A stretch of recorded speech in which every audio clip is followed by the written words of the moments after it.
Hello students, आज हम एक नया टॉपिक शुरू करने जा रहे हैं जिसका नाम है रिलेशन फंक्शन। ये 12th क्लास का पहला चैप्टर है और काफ़ी इम्पॉर्टेंट है। इसमें दो पार्ट हैं, एक है आपका ये रिलेशन और एक है ये फंक्शन। तो जितने भी स्टूडेंट्स 2021 में अपना 12th का एग्ज़ाम देने वाले हैं वो सबसे पहले ये देख लें कि इस चैप्टर के सिलेबस में ऐसी क्या चीज़ है जो आपको ध्यान रखनी है।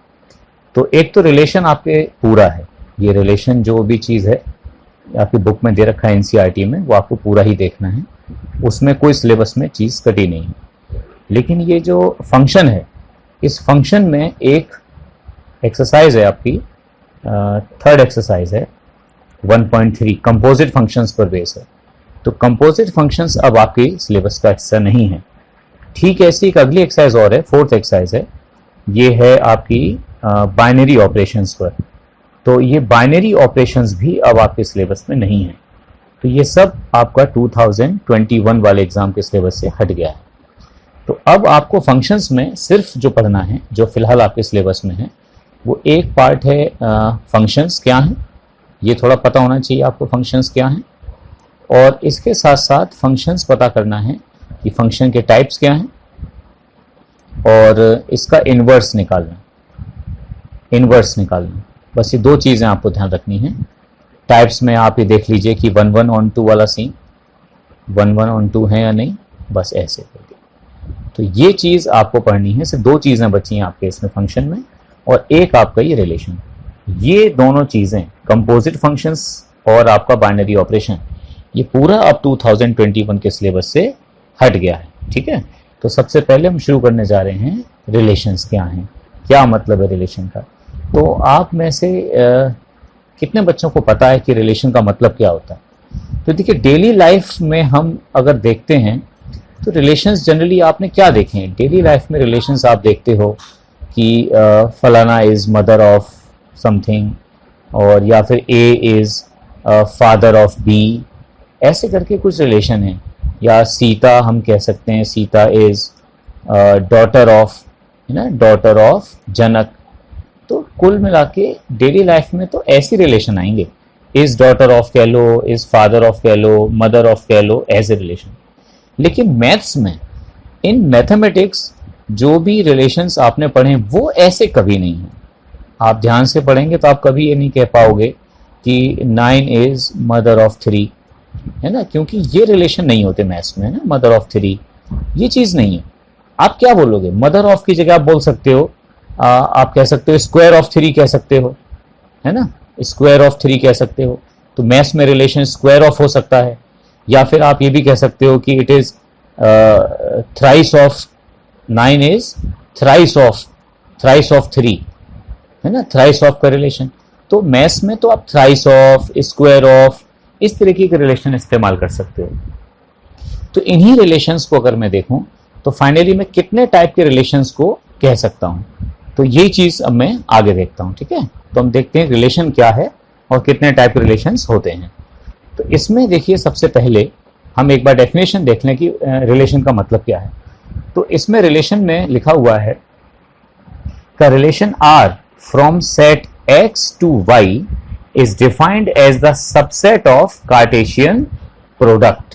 कार्टेशियन प्रोडक्ट, अब ये जो टर्म है कार्टेशियन प्रोडक्ट, ये आपने क्लास 11th में पढ़ा होगा। कार्टेशियन प्रोडक्ट कैसे निकालते थे, जरा इसको भी समझ लीजिए। कार्टेशियन प्रोडक्ट कैसे निकालते हैं? मान लीजिए आपको एक सेट दे रखा है ए, और उसके अंदर एलिमेंट हैं 1 और 2, और एक सेट दे रखा है बी, और इसके अंदर एलिमेंट हैं ए और बी। अब हम आपसे बोलें कि बताइए ए क्रॉस बी, यानी कि कार्टेशियन प्रोडक्ट। तो इस कार्टेशियन प्रोडक्ट निकलेगा ए क्रॉस बी का मतलब ए के हर एलिमेंट को इस के हर एक एलिमेंट के साथ बनाइए। तो जैसे 1 का आपने बनाया ए के साथ, दूसरा इसी 1 का ए के साथ, इसी 1 का बी के साथ, तो ये एक ऑर्डर पेयर बन गया। अब इस 2 का बनाओ ए के साथ, ये बन गया 2a, फिर एक बनाओ 2 का बी के साथ, तो एक बन गया 2b। इस तरीके से ये टोटल ऑर्डर पेयर बन के आ गए, इसे बोलते हैं कार्टेशियन प्रोडक्ट।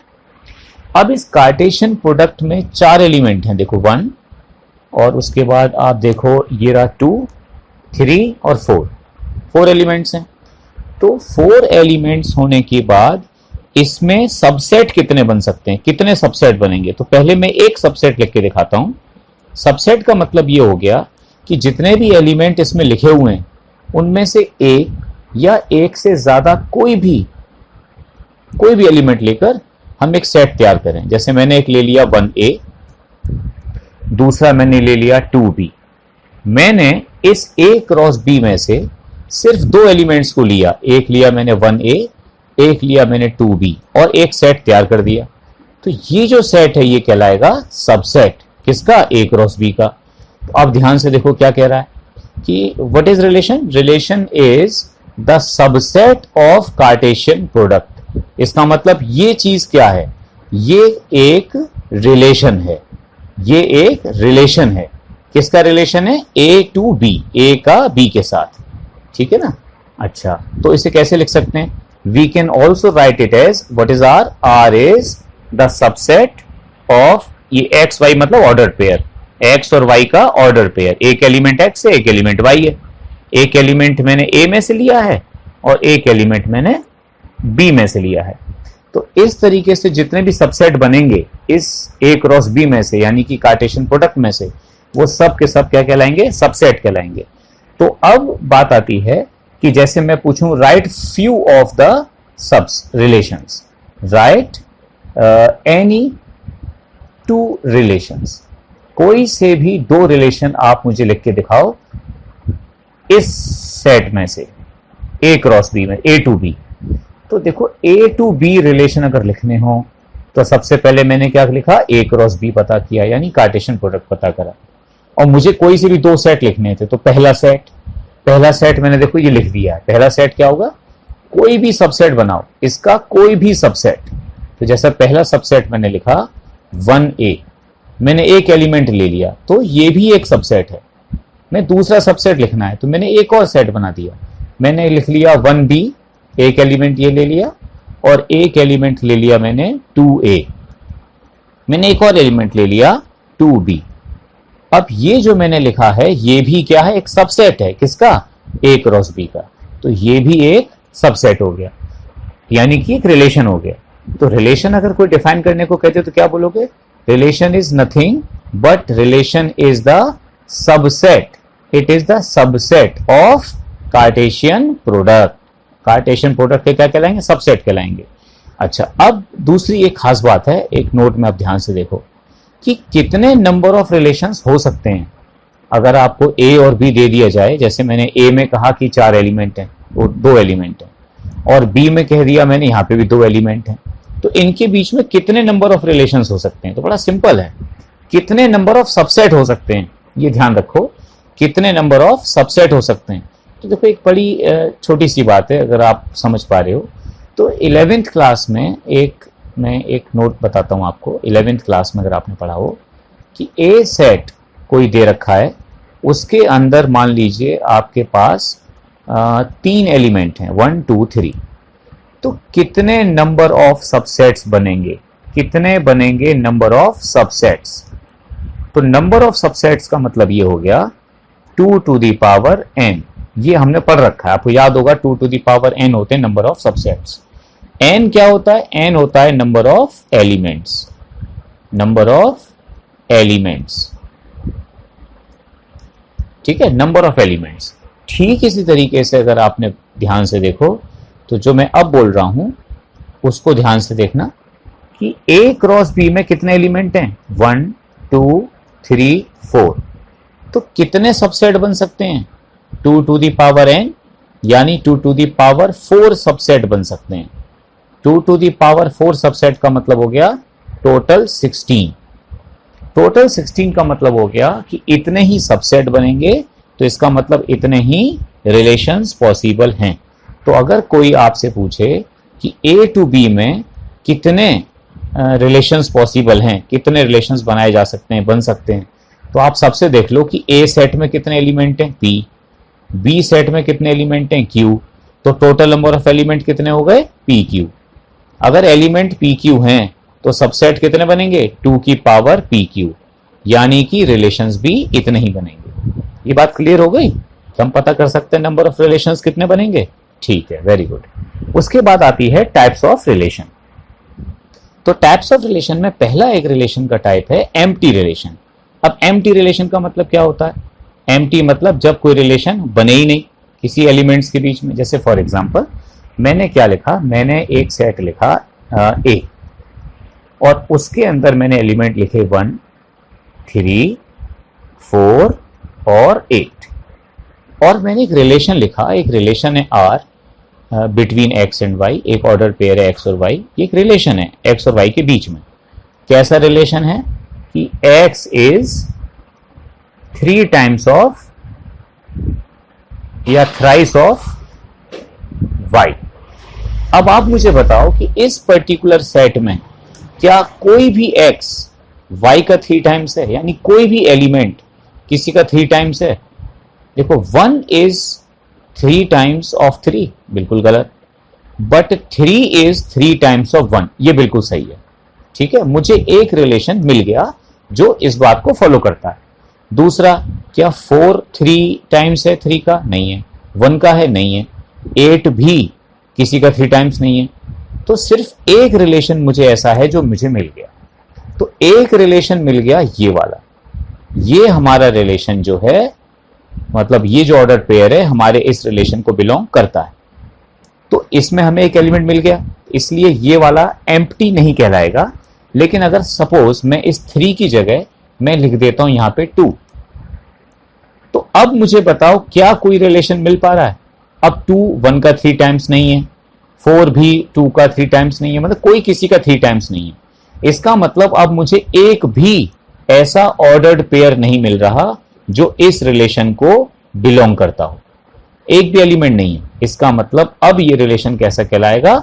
एम्प्टी रिलेशन कहलाएगा, क्योंकि अब यहां पे तो कोई रह नहीं ना, ये तो है ही नहीं यहां पे हमारे रिलेशन में। और कोई भी रिलेशन ऐसा नहीं है जो इसको फॉलो करता हो।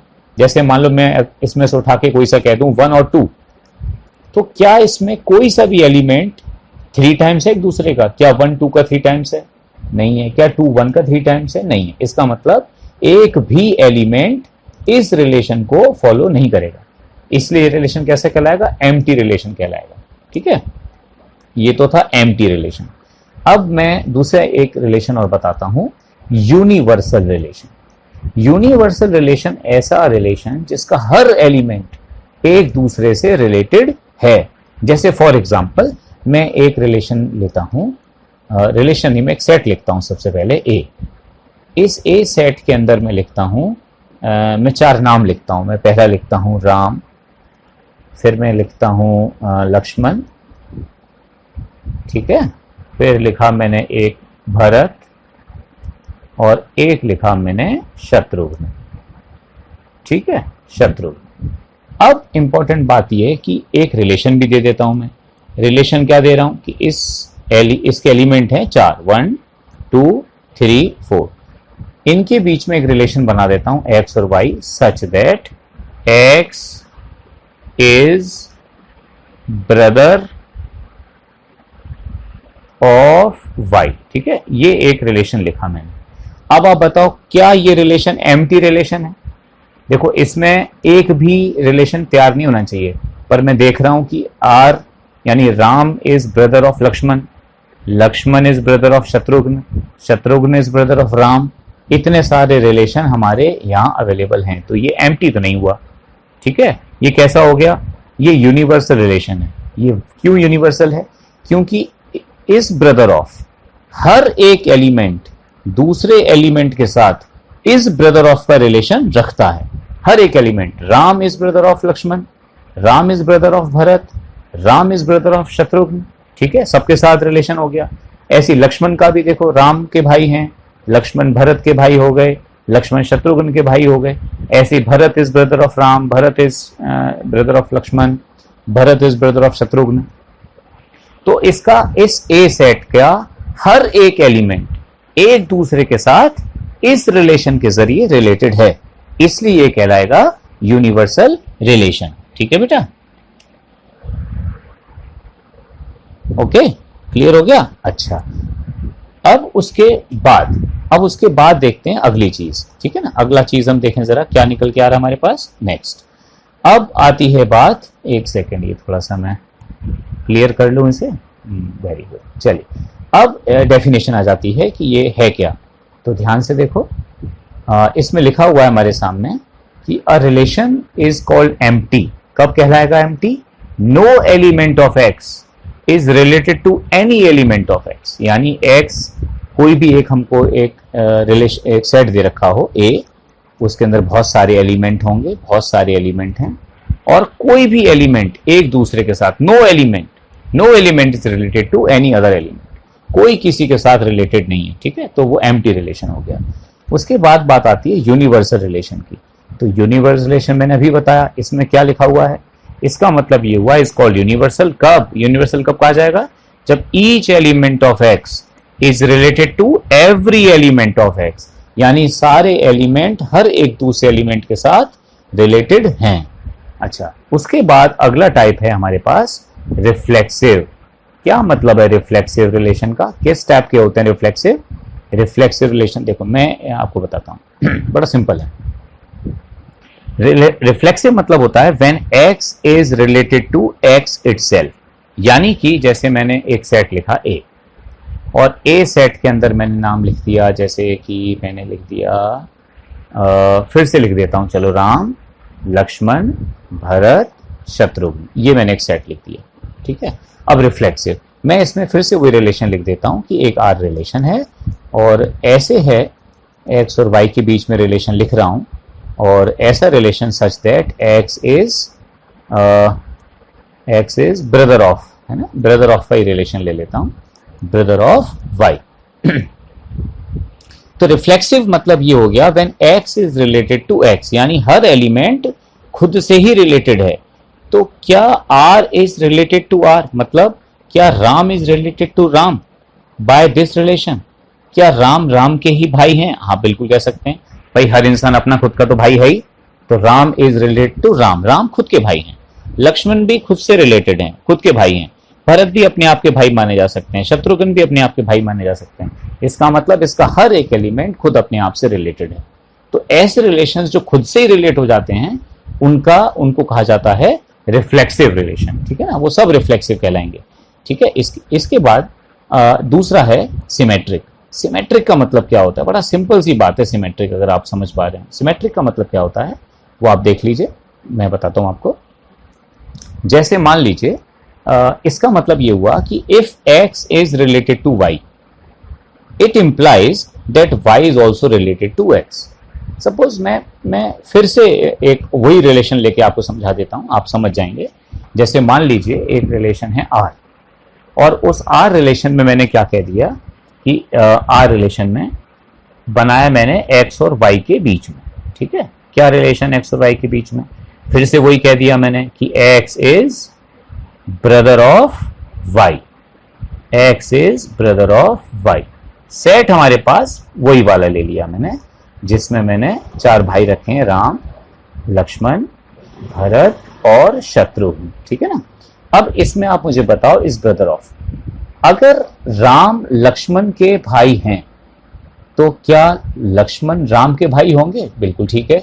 अगर राम लक्ष्मण के भाई हैं तो लक्ष्मण राम के भाई होंगे। यानी अगर ए एक्स वाई से रिलेटेड है तो वाई भी एक्स से रिलेटेड होगा। तो ऐसे रिलेशंस हमेशा क्या कहलाएंगे? सिमेट्रिक कहलाएंगे। मैं एक एग्जांपल और ले लेता हूं, थोड़ा और क्लियर हो जाएगा। एक एग्जांपल और ले लेता हूं। जैसे मान लीजिए एक प्लेन है कोई भी हमारे पास, प्लेन मतलब एक इस तरीके से प्लेन है। इस प्लेन में ऐसे लाइनें खिंची हुई हैं, और सारी की सारी लाइनें जो है पैरेलल लाइंस हैं। These all are parallel lines, ठीक है, पैरेलल लाइंस हैं। अब मैं आपसे बोलता हूं, इनका नाम दे देते हैं, line 1, line 2, line 3, line 4, line 5। Relation दे दिया मैंने आपको कि इस प्लेन पे जितनी भी लाइनें हैं एक्स और Y, such that X is parallel to Y. अब आप मुझे बताओ क्या ये सिमेट्रिक है? अगर मैं आपसे कह दूं कि लाइन 1 पैरेलल है लाइन 2 के, अगर इफ ऐसा है, तो क्या ये इंप्लाई करता है कि L2 भी L1 के पैरेलल होगा? बिल्कुल होगा। अगर L1 L2 के पैरेलल है तो L2 L1 के पैरेलल भी होगी। तो ऐसे रिलेशंस क्या कहलाते हैं? सिमेट्रिक रिलेशंस कहलाते हैं, ठीक है। उसके बाद नेक्स्ट आता है ट्रांजिटिव। अब ट्रांजिटिव रिलेशंस क्या होते हैं? Again it's very easy. Transitive relation अगर आप समझ के देखो तो मैं आपको समझाता हूं। जैसे इसमें डेफिनेशन को देखें, if x is related to y and y is related to z then x is also related to z, तब कहलाएगा ट्रांजिटिव। जैसे फॉर एग्जाम्पल, मैं एग्जाम्पल भी ले लूँ आपके साथ के साथ। फिर से मैं कह दूं कि मैंने ये 3 लाइनें बनाई हैं, एक L1 है, एक L2 है, एक L3 है, और बना देता हूं चलो L4 है। ये सारी की सारी लाइनें कैसी हैं? पैरेलल हैं। और रिलेशन मैंने आपके सामने लिखा कि x और y के बीच में क्या रिलेशन है, या L1 L2 के बीच में या लाइन के बीच में क्या रिलेशन है, such that x is parallel to y। ठीक है, ये एक रिलेशन। तो अब आप मुझे बताइए कि अगर मैं आपसे कह दूं कि L1 पैरेलल है L2 के और L2 पैरेलल है L3 के, तो क्या इससे पता चलता है कि L1 पैरेलल होगा L3 के? ये होगा कि नहीं होगा? यस, ये होगा। तो इसका मतलब मुझे ये पता चला कि अगर L1 L2 से रिलेटेड है, L2 L3 से रिलेटेड है, तो इट इम्प्लाइज कि L1 is also related to L3। तो ये कैसा कहलाएगा? ट्रांजिटिव रिलेशन कहलाएगा।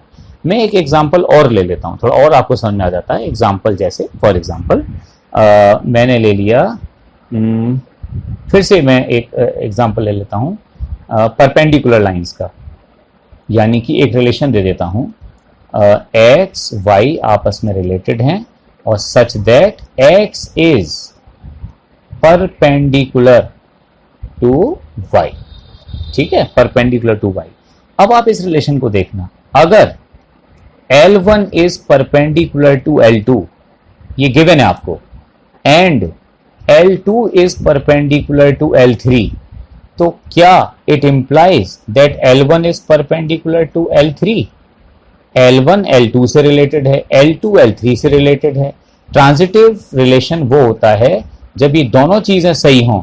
तो L1 किससे रिलेटेड होना चाहिए? L3 से। जरा देखें एक बार, ये लाइन है L1 और ये परपेंडिकुलर है L2 के। अब मैं कह रहा हूं कि L2 परपेंडिकुलर है L3 के, ये हो गई L3। तो क्या L1 और L3 यानी ये वाली लाइन और ये वाली लाइन क्या परपेंडिकुलर हैं? No, it is not perpendicular. तो इसका मतलब ये हमारा ट्रांजिटिव रिलेशन नहीं हुआ, इट इज नॉट ट्रांजिटिव। तो ट्रांजिटिव कब होता है? जब A related to B, B related to C and it implies that A is related to C।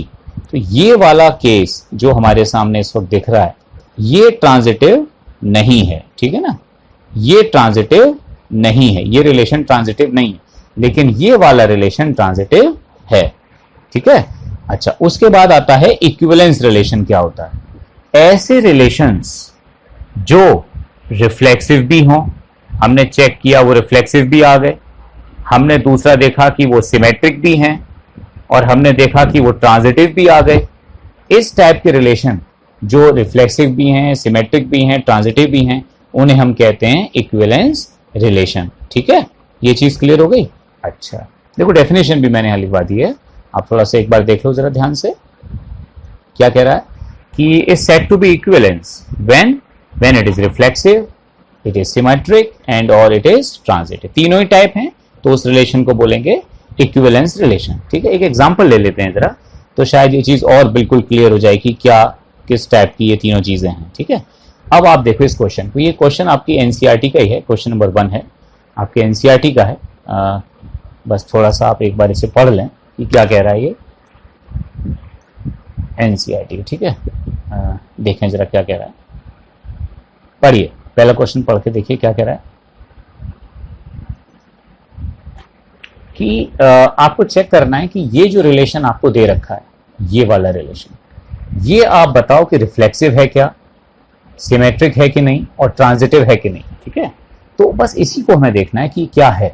तो सबसे पहले ये, इससे पता क्या चल रहा है? इसका पता चल रहा है कि y is equal to 3x, और x और y की जो वैल्यूज हैं वो सारी की सारी वैल्यूज इस सेट में से निकल के आएंगी। तो ठीक है, y इक्वल टू 3x में देखो, सबसे पहले मैं x की वैल्यू 1 रखता हूं, तो मुझे y की वैल्यू क्या मिलेगी? If we put 1 in place of x, तो 3 इंटू 1, तो we will get y is equals to 3। यानी एक रिलेशन बन गया 1 का 3 के साथ, ठीक है ना, 1 का 3 के साथ रिलेशन। अब मैं 2 रख के देखूंगा, इसी की जगह पे मैं 2 रख के देखता हूं, 2 रख के देखूंगा तो 2 रखने पर आ गया भाई हमारा 6 आ गया। तो ये छोटे छोटे मेरे क्या बन के आ रहे हैं, ऑर्डर्ड पेयर बन के आ रहे हैं, ठीक है। ये जो रिलेशन लिखा हुआ है इस फॉर्म को हम बोलते हैं सेट बिल्डर फॉर्म। ये लिखा जो है वो सेट बिल्डर फॉर्म है।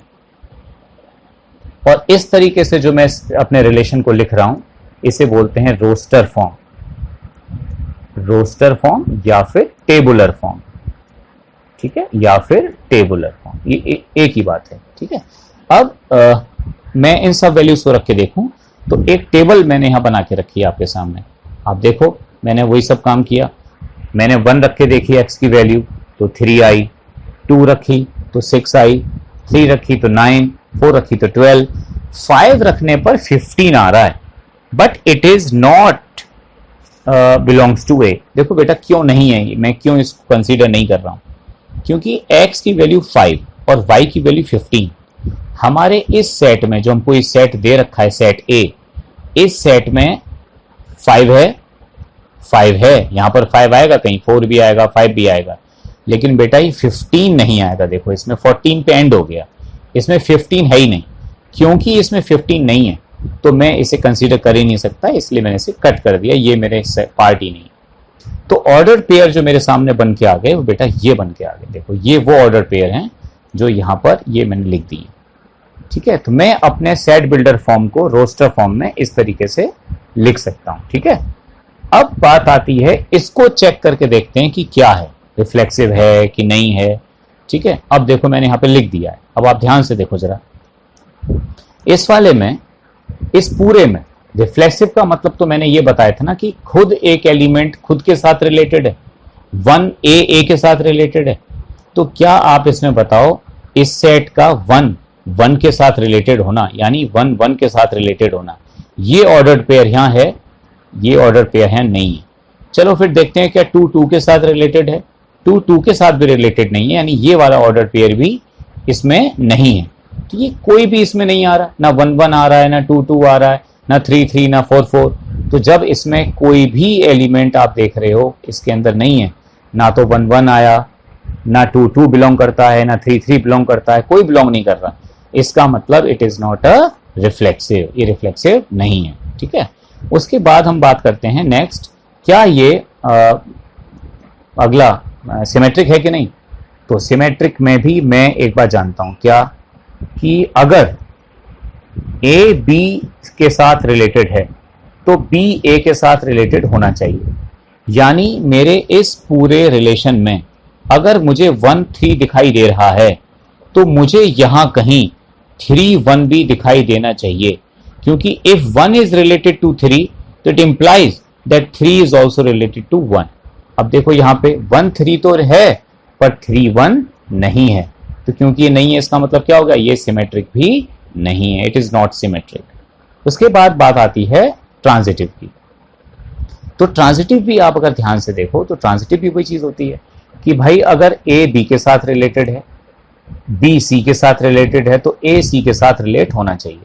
अब इस पूरे रिलेशन में देखो 1 3 है, यानी 1 3 के साथ रिलेटेड है, और 3 9 के साथ रिलेटेड है। देखो 1 3 के साथ रिलेटेड है, 3 9 के साथ रिलेटेड है, तो 1 9 के साथ रिलेटेड होना चाहिए था, और 1 9 हमारे इस पूरे रिलेशन में कहीं पे भी नहीं है। तो इसका मतलब ये वाली बात ट्रांजिटिव भी नहीं हो सकता, ये वाला रिलेशन ट्रांजिटिव नहीं है, ठीक है ना। तो ये ट्रांजिटिव नहीं है। अब ये बात हम समझ गए कि क्या है इक्विवेलेंस रिलेशन, क्या है इसमें। तो एक बार जल्दी से जरा मुझे और बता दीजिए कि इक्विवेलेंस रिलेशन क्या होता है। जैसे मैंने यही वाला रिलेशन देखा, अगर ये रिफ्लेक्सिव भी होता, ठीक है, ये सिमेट्रिक भी होता और ये ट्रांजिटिव भी होता, तो मैं इस रिलेशन को कह सकता था कि ये इक्विवेलेंस रिलेशन होगा, ठीक है बेटा। तो आज के लेक्चर में मैं समझता हूं आपको इतनी बात समझ में आ गई होगी, ठीक है ना। तो फिर आज के लिए बेटा लेक्चर समाप्त करते हैं यहीं पे, ठीक है। थैंक यू बेटा, थैंक यू।